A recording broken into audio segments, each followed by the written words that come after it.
Hi friends, welcome back to my channel. అందరూ ఎలా ఉన్నారండి? మేమైతే చాలా బాగున్నాం. ఇంకా ఈరోజు అయితే లంచ్కి అయితే నేను ఇంకా పులగం, పచ్చిమిర్చి, టమాటా పచ్చడి, అలాగే పచ్చిపులుసు చేయాలని ఫిక్స్ అయ్యాను ఫ్రెండ్స్. నేను చేసే విధానం ఎలా ఉంటుందో మీరు కూడా చూసేయండి. ఇంకా ప్రాసెస్లోకి అయితే వెళ్ళిపోదాం. ఫస్ట్ అయితే ఒక గ్లాస్ బియ్యము, ఒక చిన్న గ్లాసు పెసరపప్పు అయితే తీసుకున్నానండి. ఇంకా రెండింటిని కలిపి వాటర్తో అయితే కడిగాను. 2 సార్లు కడిగి ఇంకా వాటర్ అయితే పోసి నానబెట్టి పక్కకు పెట్టాను అనమాట. ఇంకా ఇప్పుడు సర్వలో కొద్దిగా ఆయిల్ వేసి పోపు దినుసులు వేస్తున్నాను. అలాగే కరివేపాకు యాడ్ చేస్తున్నాను.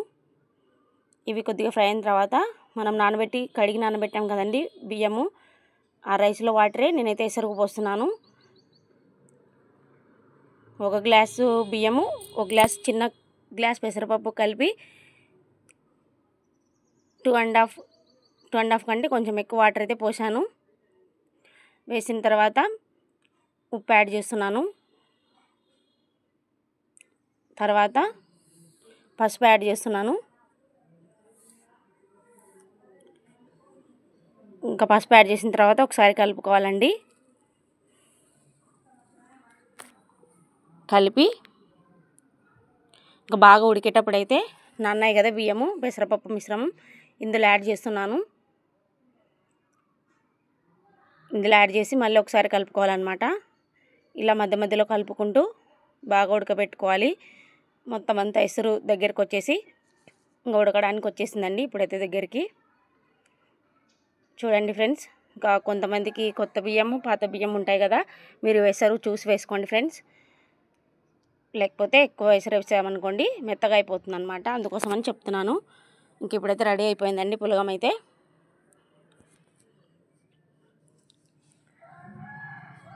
ఇప్పుడు ఇంకా పులగం అయిపోయిందండి. నెక్స్ట్ అయితే పచ్చిమిర్చి టమాటా చట్నీ ప్రిపేరింగ్ ఎలా చేసుకోవాలో చూద్దాము. ఇంకా చట్నీకి అయితే నేను టమాటాలు, పచ్చిమిర్చి, ఉల్లిపాయ, కరివేపాకు, కొత్తిమీర రెడీగా పెట్టుకున్నాను. ఇంకొక సర్వలో ఆయిల్ వేసేసి ఉల్లిపాయ యాడ్ చేస్తున్నాను.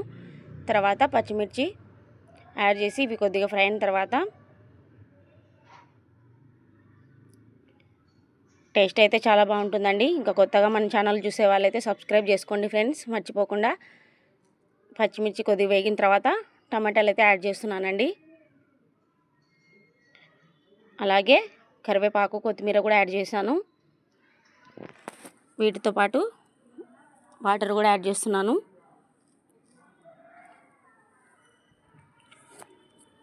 కొద్దిగా మగ్గిన తర్వాత వాటర్ అయితే యాడ్ చేసుకోవాలి.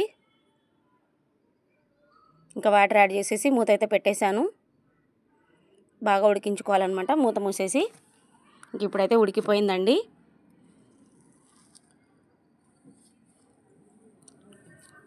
ఉడికిపోయిందనమాట. ఇప్పుడైతే ఇంకా నేను రాక్ సాల్ట్ యాడ్ చేసి ఒకసారి పప్పు గుత్తితో మనం పప్పు ఎనుకుంటాం కదా, అలా ఎనిపిన తర్వాత పల్లీల పొడి అయితే యాడ్ చేస్తున్నాను.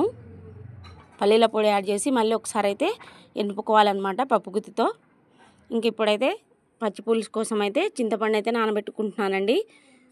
మనము పచ్చి పులుసుకు ముందే నానబెట్టుకోవాలన్నమాట చింతపండు అయితే. ఇంకా చింతపండు నానిన తర్వాత మొత్తం ఇలా పిసుకొని వాటర్ అయితే రెడీ చేసుకోవాలి. రెడీ చేసుకొని పక్కన పెట్టుకున్న తర్వాత నేనైతే ఇంకా పల్లీల పొడి ఉందనేసి నువ్వుల పొడి కావాలనేసి నువ్వులు అయితే వేయిస్తున్నాను. నువ్వులు వేయించి మిక్స్ అయితే పట్టుకున్నాను అనమాట. ఇంకా చింతపండు మిశ్రమంలో కారం, అలాగే ఉప్పు, తర్వాత పసుపు, తర్వాత ఇంకా పల్లీల పొడి అయితే ముందే మిక్సీ పట్టి పెట్టుకుంటానండి, అందుకనేసి ఈరోజు ఇంకేం మిక్సీ పట్టలేదు. తర్వాత బెల్లం యాడ్ చేశాను. అలాగే పల్లీల పొడి, తర్వాత నువ్వుల పౌడర్. టేస్ట్ అయితే చాలా బాగుంటుంది ఫ్రెండ్స్. ఇంకా పచ్చి పులుసు ఒక్కొక్కరు ఒక విధంగా చేస్తారు, కానీ నేనైతే ఇలా చేస్తాను అనమాట. నువ్వుల పౌడర్ ఇంకా అన్నీ యాడ్ చేసిన తర్వాత బాగా కలుపుకోవాలండి. బాగా కలుపుకున్న తర్వాత మనకు చిక్కదనం సరిపోయిందా లేదా చూసుకొని మళ్ళీ కొద్దిగా ఎక్స్ట్రా పౌడర్ యాడ్ చేసుకుంటే సరిపోతుంది. చూడండి నేను సరిపోలేదని ఇంకా కొద్దిగా యాడ్ చేశాను అనమాట. ఇంకా కలిపిన తర్వాత మళ్ళీ సాల్ట్ కొద్దిగా సరిపోయిందో లేదో రుచి చూసుకొని వేసుకోవాలన్నమాట. ఇంకా లాస్ట్లో అయితే సన్నగా తరిగి పెట్టుకుని ఉల్లిపాయ అయితే యాడ్ చేస్తున్నాను. ఉల్లిపాయ యాడ్ చేసి మళ్ళీ ఒకసారి అయితే కలుపుకోవాలండి. కలిపేసి ఇంకా పోపు అయితే పెడుతున్నాను. లాస్ట్లో పోపు వేగిపోయిందండి, వేగిపోతుంది. స్టవ్ మీద అయితే ఇందులో యాడ్ చేస్తున్నాను. యాడ్ చేసేసి కలిపేసాను అనమాట.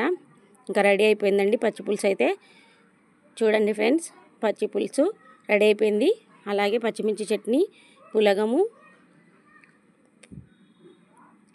పచ్చిపులుసు అయితే రెడీ అయిపోయిందండి. నేను చేసే విధానం ఇలా ఉంటుంది ఫ్రెండ్స్. నచ్చితే లైక్ చేయండి, సబ్స్క్రైబ్ చేసుకోండి ఫ్రెండ్స్ ప్లీజ్.